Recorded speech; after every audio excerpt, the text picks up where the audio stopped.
All right, Vinny, I'm here at St. Francis Church, and this is the hub of a majority of homeless and people are doing well. They come gather. And today I'm talking with somebody that deal with them on a daily basis and trying to get the story, what is approach in dealing with people that drink a lot, smoke here, sometimes creating some disorder. You work as a security for the church. For the church. And the church is supposed to be a sanctuary for people. But usually you have people that sometimes you have to move them away from here. How do you apply those principles in order to deal with those things? Let me start from where you say sanctuary. The church is a sanctuary, you understand? Which accommodates a lot of people. It's a free place to enter. You understand? A lot of people come in and pray and lie down. The church even allow people, those homeless people, to stay in the church. They give them free meal. They give them breakfast, lunch, dinner in the corner. You understand? But in a situation where, you can't satisfy people. You understand? In a situation where those guys, most of them are crackhead. Most of them can be in the corner in the church and poo. You understand? Most of them will be in the toilet and inject themselves and slept up. But we purposely here to make sure if any one of them go to the toilet to check them, if it's more than 10 minutes, knock the door, we'll send them out because they go inside the toilet and inject themselves and got, slept up.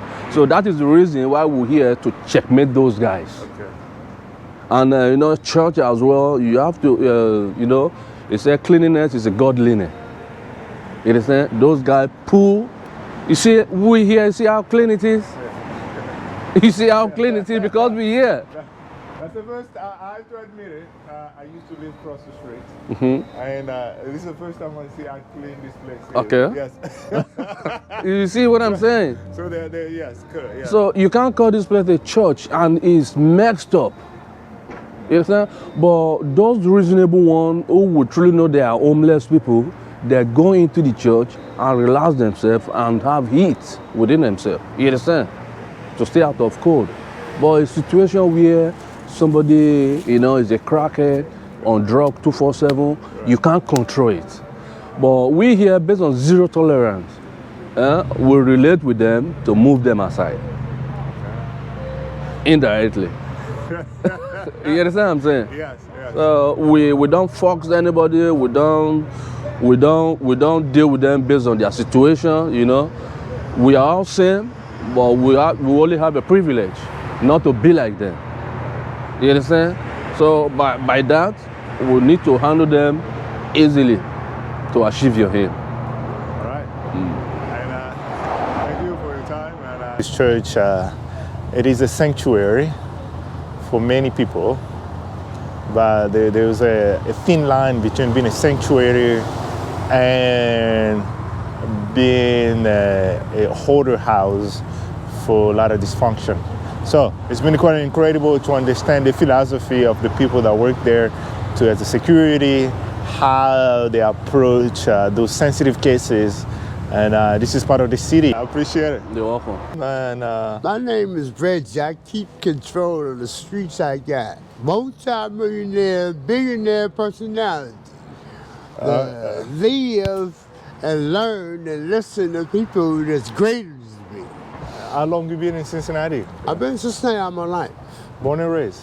Born and raised. I went to Pittsburgh, New York, Washington, D.C., Jacksonville, Tennessee, and in Washington Park, I went to the Union and went to another place, and I went to Pittsburgh's Holiday Inn. Yes. I was born and raised in Cincinnati, came back and went to Pittsburgh and stayed in Pittsburgh for a while. How's life has been for you?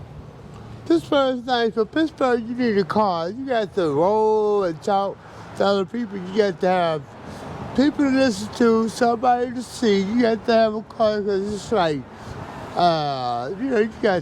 you got to motivate yourself. You got to have somewhere to go to, somewhere to be at, somewhere to show up at, and be on the job at training time. Yes. How you stay motivated? I stay motivated. I keep control of my active weight, Sure. eat good, go to YMCA, come around, just jog, just walk, and be a normal person. Yeah. The city, I'm getting to talk to the people that live in the city and their story. And today, I'm with a guest. Let's find out. Yes. How are you? I'm Would you doing introduce great. yourself and how long Cincinnati has been home? My whole life. Born and raised.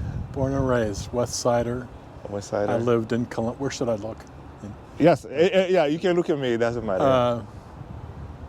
I've lived in Columbus for 6 years, but 6 years. moved back home, and I've been here ever since. And moved downtown to live 3 years ago, almost 4 now. What brought you back in the city? I was done with school in Columbus, Okay. and my family and roots and friends were here. Yes. So there was no reason to go anywhere else.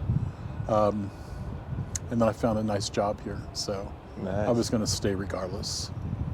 That's beautiful. So what field and what study do you do? And What do I do? I run drug screens for a drug rehab wow. facility.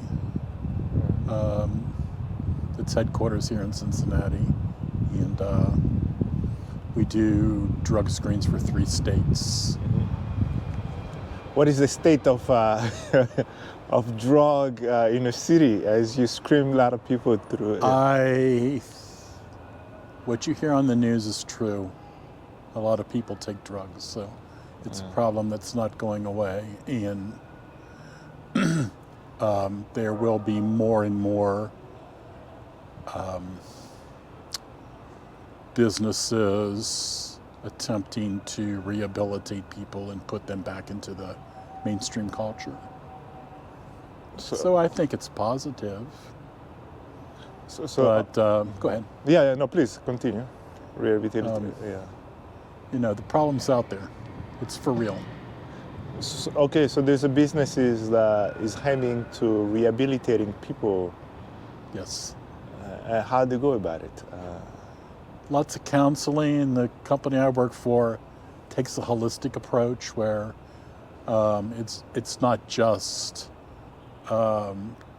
getting people off of drugs of abuse and prescribing drugs to help them do that, but it's also counseling, mental counseling, job counseling, personal counseling, so people can take a fresh start and get on with their lives drug-free. There's a complete revival of the individual. Yes. And how successful? What's the success rate? Have you noticed? Pretty good. Pretty good. Yeah. Wow. So I hear. I actually don't see clients directly. I see them. I work in a laboratory on another floor, but we're right there above a clinic. Nice. How's your journey led you to be in this place, in this industry? How do you end up there? Well, I originally went to Ohio State, and I started in veterinary medical school, and went 2 years, and to make a long story short, it just wasn't for me. So I took a pause and never went back down that road. It's probably just as well. I think I would have had my heart broken dealing with ill animals and their clients. So while I was doing that, I started working in clinical laboratories, and I had enough education where I could get certified. And it's always been easy money and a lot of fun. At the end of the day, Yes. you know, the old saying is, if you love your job, you don't work a day in your life. So I've really enjoyed my job. So you haven't worked a day in your life? Usually. Usually. Oh, nice. But I feel like I've served. You serve. And that's the bottom line. You live for service. Do you see that common things among people to serve others? Sure, I think most people feel that. But they do it. Sorry? Do they do it or they feel it? I think they do it, whether or not they realize it. But most jobs, a lot of jobs are service, pure service and indirect service. Nice. I think that's why we're here.